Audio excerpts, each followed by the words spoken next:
कांग्रेस अध्यक्ष अजय राय ने आज जो है पिछड़ा वर्ग सम्मेलन में हिस्सा लेने के बाद कहा कि इंदिरा गांधी की जो है पुण्यतिथि है, वहीं पर सरदार वल्लभ भाई पटेल की पुण्यतिथि। दोनों को उन्होंने श्रद्धांजलि अर्पित होते कहा कि वो हमेशा पिछड़ा वर्ग, अल्पसंख्यक और दलितों के साथ हैं और कांग्रेस उनका साथ कभी नहीं छोड़ेगी। उन्होंने कहा कि अगर वो हमें साथ देते हैं, मेरी सरकार आती है, तो हम उनके लिए बेहतर से बेहतर योजनाएं लाएंगे और उनके जो आत्मसम्मान के लिए और उनके कल्याण के लिए हम सभी बेहतर काम करेंगे। दूसरी ओर उन्होंने कहा आजम खां के साथ सरकार अत्याचार कर रही है, लेकिन वो आजम खां के परिवार के साथ कंधे से कंधा मिलाकर खड़े हैं और पूरी कांग्रेस उनके साथ है। अब देखना यह है कि सरकार पर जो है अजय राय की बातों का कितना असर पड़ता है और वो आगे समय में आजम खां का कितना साथ निभा पाते हैं। कैमरामैन रियाज के साथ टीएन मिश्रा, जनता टीवी, लखनऊ।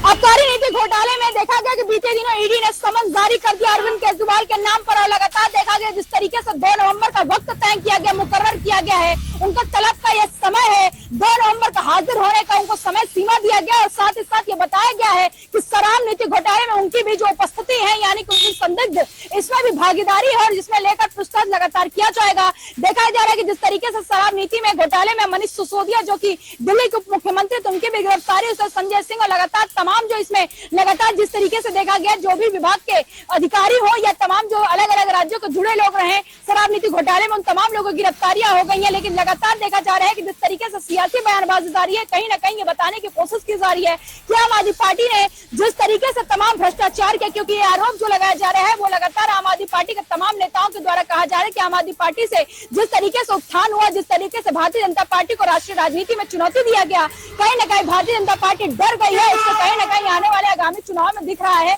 कि जिस तरीके से छत्तीसगढ़ और राजस्थान और मध्य प्रदेश में करारी हार का सामना नहीं कर पा रही है और उसको लगता है ये संकेत उसको मिल चुका है कि उसके राजपाट ध्वस्त होने वाला है, सत्ता से जनता बेदखल करने वाली है और लगातार इसलिए इंडिया गठबंधन के तमाम प्रमुख सदस्यों को ईडी के द्वारा समन भेजवाया जा रहा है। लेकिन इसमें भारतीय जनता पार्टी का लगातार जो प्रतिक्रिया देखने को मिलेगा, साफ तौर पर कहना है जहां जहां भ्रष्टाचार वहां ईडी जाएगी, किसी तरह का कोई किसी को बख्शा नहीं जाएगा, क्योंकि आम आदमी पार्टी का शुरुआत ही भ्रष्टाचार से हुआ है। जो अरविंद केजरीवाल अपने को कट्टर ईमानदार कहते थे वो कहीं ना कहीं साबित होते नजर आ रहे हैं, वो कट्टर भ्रष्टाचारी हैं। कैमरा के साथ में जय सिंह, जनता टीवी, लखनऊ।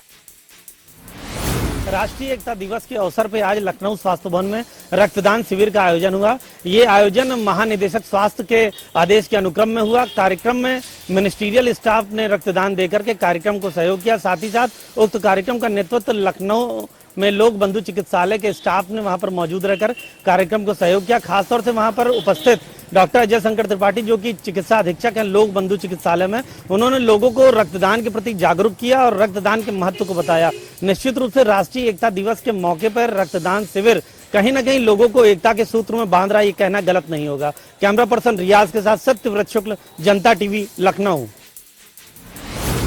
जिस तरह से लगातार डेंगू और मलेरिया का प्रकोप बढ़ता जा रहा है, तो ऐसे में लोगों के लिए तो समस्या हो रही है, जिस पर अब हाईकोर्ट ने स्वतः संज्ञान ले लिया है और जनहित याचिका कायम की गई है। बता दें चीफ जस्टिस प्रीतिंकर दिवाकर और जस्टिस अजय बैनोट की बेंच में ये सुनवाई होगी। अब बता दें इस पूरे मामले पर अब जहां सरकार से भी जवाब तलब किया जाएगा और इसमें अब देखना होगा आगे क्या होता है। फिलहाल इस पूरे मामले पे 6 नवंबर को सुनवाई होनी है, क्योंकि जिस तरह से डेंगू और मलेरिया का प्रकोप बढ़ रहा था, जिससे लोग काफ़ी पीड़ित थे और जिस तरह से व्यवस्थाएं थी उसको देखते हुए इस पर हाईकोर्ट ने संज्ञान लिया है और अब इस पर 6 नवंबर को हाईकोर्ट में चीफ जस्टिस की बेंच में सुनवाई होगी। जनता टीवी के लिए सैयद मोहम्मद आमिर, प्रयागराज।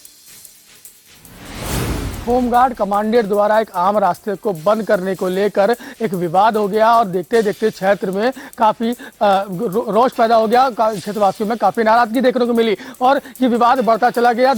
मामला इस कदर बढ़ गया कि वो रास्ता जो है शहर कोतवाली क्षेत्र के जफरनगर क्षेत्र का इलाका है, उसमें कई परिवार ऐसे हैं, यानी ये कह सकते हैं कम से कम 200-250 परिवार हैं जो उसी रास्ते से लगातार आते जाते रहते हैं और इस कारण वो रास्ता बंद हो जाने से उनका आवागमन बाधित हो गया और वो कहीं ना कहीं संपर्क मार्ग से दूर हो गए। इसकी जो समस्या सूचना जो पूर्व विधायक रहे अखिलेश सिंह उनकी बहन को मिली, तो उनकी बहन पूनम सिंह मौके पहुंची और मौके पहुंचने के बाद जनता को कहीं ना कहीं ये आश्वासन दिया कि आप परेशान न होइए और उनकी समस्या का निदान कराएंगे। तो काफी देर की वार्तालाप के बाद ये मामला कहीं ना कहीं ठंडे बस्ते में ज्यादा दिखाई पड़ा और पूनम सिंह के आश्वासन के बाद वो काम वहीं पर रुक गया है। अब पैमाइश के बाद ये रास्ता पुनः वापस खोला जाएगा या फिर इस रास्ते पर कमांडेंट का ही विराम लगेगा, ये देखने वाला विषय होगा, लेकिन कहीं ना कहीं जो पूर्व विधायक अखिलेश सिंह से लोगों की आज जुड़ी थी वो कहीं ना कहीं उनकी बहन पूनम सिंह ने वो आज जरूर पूरी कर दी। जाविद से जनता टीवी के लिए आफ्ताब खान की रिपोर्ट।